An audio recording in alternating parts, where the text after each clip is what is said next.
Halo semuanya, jadi aku mau tanya dulu nih, kalian kayak penasaran nggak?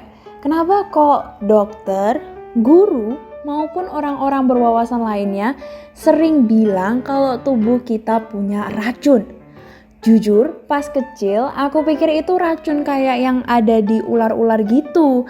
Malah kepikiran lagi dong setelah film Venom muncul di bioskop.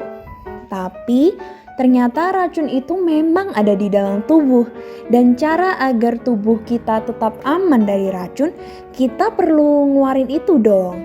Nah, itulah yang dinamakan dari sistem ekskresi. So, today aku bakal jelasin sedikit tentang sistem ekskresi ini.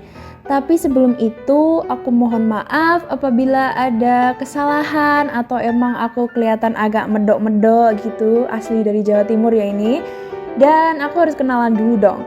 Nama aku Nasya Lindi Tenaya Pradipta dari SMA Negeri 1 Madiun, kelas 11 MIPA 2. First of all, let's start dengan apa sih arti dari sistem ekskresi? Dalam bahasa biologinya sih, artinya sistem pembuangan zat sisa metabolisme. Kalau kalian nggak paham, kita anggap aja kalian makan kurma. Pas kalian makan, bijinya pasti kalian buang kan? Nah, zat sisa metabolisme ini sebenarnya cuma ada 4, yaitu pertama keringat, kedua adalah urin, ketiga adalah karbon dioksida atau kita sebut CO2, dan yang keempat adalah bilirubin. Banyak orang yang masih bingung, kalau misal urin itu ekskresi, kenapa feses nggak termasuk ekskresi? Well, itu dikarenakan feses adalah zat sisa pencernaan. Akhirnya para ilmuwan pun menamakannya defekasi atau pembuangan zat sisa pencernaan. Oke, next adalah organ dari ekskresi. Pertama-tama yaitu paru-paru. Kalau paru-paru pasti hubungannya sama oksigen, karbon dioksida, kayak gitu-gitu dong. Nah, fungsi dari paru-paru itu adalah mengeluarkan zat sisa metabolisme karbohidrat. Tapi kenapa sih harus dikeluarin si karbon dioksida itu? Emang dia salah apa gitu kan? Alasannya karena karbon dioksida itu sifatnya asam, jadi bisa meracuni tubuh dan menghalangi pengikatan oksigen. Kita anggap kalau dia itu kayak seseorang yang selalu wajahnya masam terus kalau lihat temennya pacaran dan malah gangguin hubungan mereka. Akhirnya kan hubungan mereka pun gak jalan lancar dan bisa-bisa berakhir sebagai hubungan toksik. For your note, aku di sini nggak ngajarin pacaran loh ya. Ya, hak asasi manusia terserah kalian.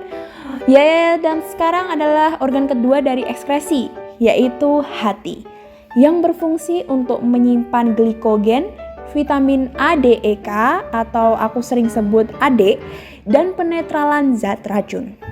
Kalau hati, yang mengeluarkan bilirubin dan biliverdin. Kita bisa sebut mereka sebagai pewarna urin dan feses. Penting juga bagi kita untuk tahu apa aja penyakit hati. Contohnya kayak hepatitis, kanker hati, sirosis hati, dan penyakit kuning. Jadi bagi yang suka salfok, kalau ada dokter bilang pasiennya kena penyakit hati, bukan berarti dia patah hati guys. Itu karena beneran sakit di organ hatinya. Tolong diambil serius loh ya. You have to write it down on your note right now, okay? Dan yang ketiga yaitu organ kulit. Fungsi dari kulit itu banyak banget. Mulai dari untuk kita merasakan sentuhan dan suhu, penentu warna kulit, pembentukan vitamin D, dan masih banyak lagi. Kalau kita habis beraktivitas, misalnya lari, main basket, main voli, nah itu pasti akibatnya tubuh kita berkeringat banyak kan?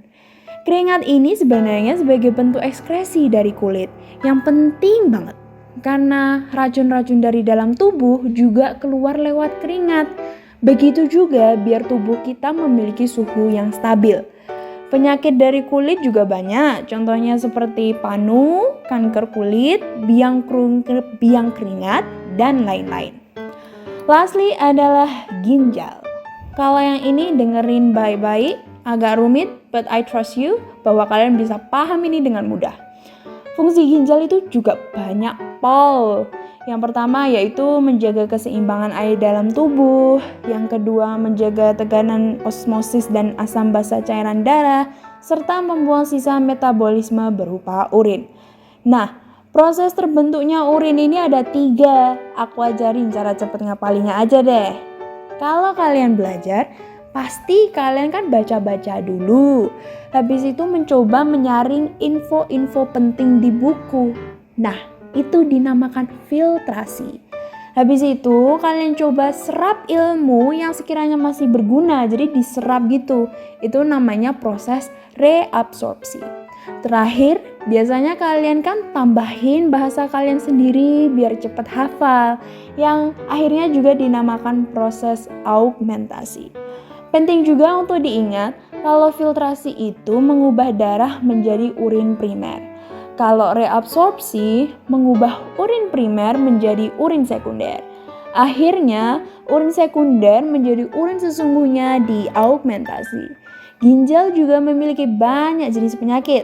Contohnya mulai dari gagal ginjal, batu ginjal, diabetes mellitus, nefritis, anuria, dan hematuria. Oke, sampai di sini podcast kita hari ini. Mohon maaf apabila ada banyak kesalahan atau misalnya kayak informasi ini kok kayak kurang bener ya. Mohon maaf ya, karena ini emang otak-otak pelajar biasanya gini aja ya. Tapi semoga ini bisa bermanfaat dan kalian bisa lebih paham tentang materi ekspresi ini ya. See you next time and goodbye.